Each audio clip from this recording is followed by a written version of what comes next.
All right, I am back with Todd Hall, and we are going to do rapid fire. Let's do it.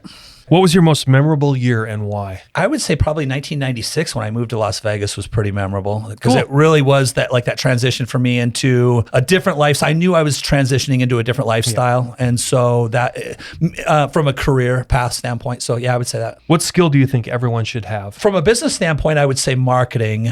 If I were to go back and do school all over again, I think marketing, you can just pretty much do almost anything. There's so many directions you could go. I'll tell you what I tell my kids in terms of my expectation of them. I have 3 rules. Listen, try your hardest, be nice. And so I think the biggest one inside of that is give everything 100% effort, whether you're flipping burgers at McDonald's or whether you're a CEO. I mean, in order to get anywhere in life, if you don't give 100% effort, you're not going anywhere. What is the one thing you wish you could change about how you live? You'd be surprised, but I'm a little bit introverted.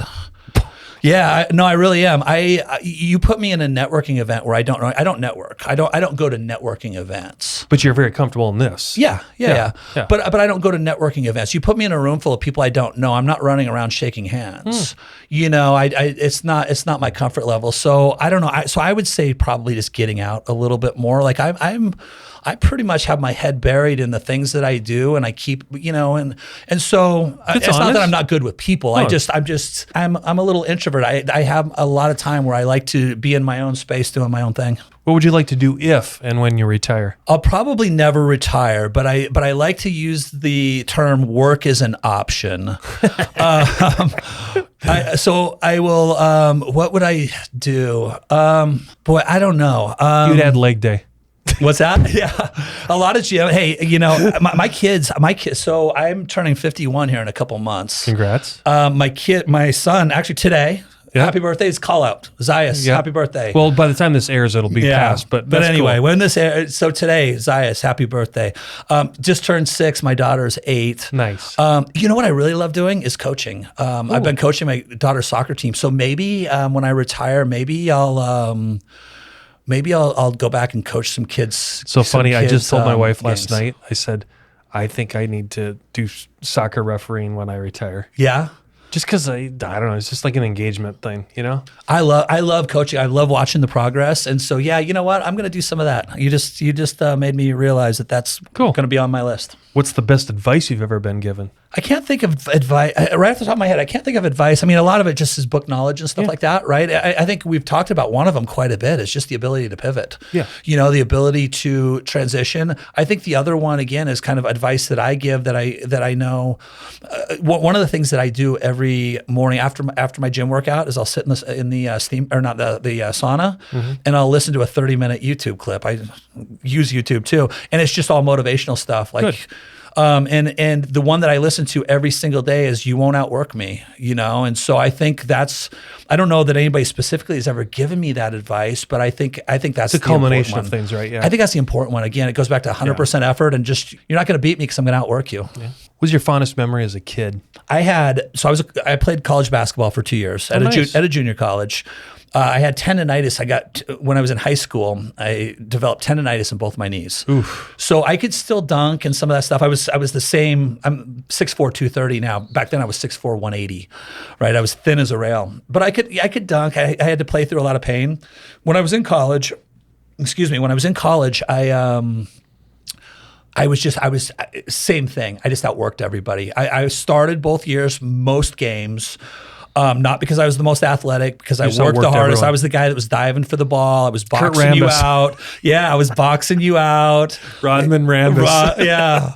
And so anyway, I won I wasn't the MVP of the team, although I could shoot the 3 and I was good. I wasn't great. Right. But I won the coaches award. Oh. And to me, the coaches award was the guy that was just, that was the ultimate team player. Was the ultimate team player that played really good fundamental basketball and just kind of outworked everybody. Do you have a favorite ice cream flavor? I like them all. There. Do I really have to choose one? No, I love it. What did you learn recently? Like really learn? Having kids, one of the things that I've learned is I expect a lot from them. Like I said, my 3 rules: listen, try your hardest, be nice.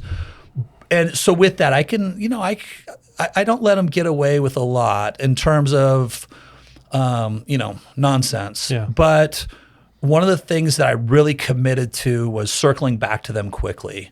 Meaning that if they're in the doghouse, like if I'm like, go to your room, then 5-10 minutes later, I'm circling back and showing them love, but we're also talking about what went wrong. Yeah. And I think that's one of the most valuable things I've learned recently is to make sure that you don't let those things linger with them because their memories are important too. And letting stuff like that linger doesn't serve them well. Was that organic to you or was that your parents to you? No, I think that was organic to me. I think that was one of the things that I just thought was really important. I don't know how I adopted it, but it was just one of those things where I'm like, you know what? I think being married also, you let things linger too long when you have challenges. And so maybe it kind of came from that. There's a possibility that it came from that. I'm not sure. What do you think your industry will look like in another 5 to 10 years? Well, things are always changing. I mean, real estate is different today than it was a year ago. It's a very fluid. Good answer. It's a very fluid that's thing. part one of the question. Clearly, there's going to be more technology. People always say, yeah, it's going to be different. There's not going to be buyers agents. There's not going to be this, that. I don't know if I see all of that. What I do, I just think, let's talk about AI. Right. Right. I mean, if you really want to talk about 10 years from now, that's probably a great place to start. I think AI is going to change a lot in real estate. But I just don't know quite how it's going to change.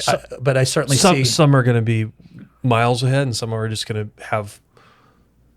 Well, some are going to have macro changes, and some are going to have micro changes. I think as a real estate agent, you better embrace it. That's what I would say about that. Right. How would your parents describe what you do? Well, my mom did what I do, so they would probably describe what I do as psychotic. There. That's the answer I was looking for. Yeah, they've been through this. So sometimes when I'm talking to them about it, they're like, I don't miss those days. Who's your favorite person in the world right now and why? I don't want to get too deep into politics, but one of the things that I am really enjoying watching right now in the world, I'm enjoying watching the Joe Rogans and the Elon Musks and the Tulsi Gabbards and some of these people really make this transition to the middle and get off of party lines and just say, you know what, there's a lot of nonsense in politics on both sides. And so, I see this movement happening. I always said, if you want a movement in politics to the center, it's going to take leadership and money and media. And between those three, you have Tulsi Gabbard. Think about that. Tulsi Gabbard, leadership. I'm not endorsing her as anything. I know. I'm just saying. This is a good conversation. Keep going. Yeah, Tulsi Gabbard, I think, is a great leader, mainly because every time I listen to her, she's talking about the people. She's not talking about the establishment. Yep. Elon Musk, deep pockets. Joe Rogan, media. And independent media is becoming a huge thing right now. It is. Right? I mean, I don't know. I don't know if the CNNs and the Foxes have a whole lot of time left in that business model. The business model is kind of washed up, and these independents are really not only taking over on better platforms like yours, like a podcast platform where it's long form, where you can actually have real conversations as opposed to cutting people off after two minutes. But so anyway, if I chose one, I would say Joe Rogan. I listen to a lot of Joe Rogan, and I love listening to his transition, and I like this centrist movement that I see. I think we need it really desperately. So that's I would say Joe Rogan. I thank you for that answer because it's one of the most honest and probably engaged answers that we've had on Rapid Fire. So kudos. What would you like to be remembered for? Being a good dad. What movie could you watch over and over again? Wedding Crashers. If we're gonna go that route, Wedding Crashers, and then Gladiator. No, you're the second person that's done Gladiator, but you're the first one that's done Wedding Crashers. Yeah, we'll go with both. I can just binge watch both of them over and over. You kind of went to this last question a little bit with your morning workout, but we always try in a pay it forward type attitude. We always say, "What are you reading or listening to right now?" Other than Joe Rogan and other than is there any other inspirational ones you'd love to share with the audience? Most of what I read and listen to is for learning purposes. So it's very specific to real estate. Okay. Whether it's growing my YouTube channel, whether it's building my luxury presence in the market.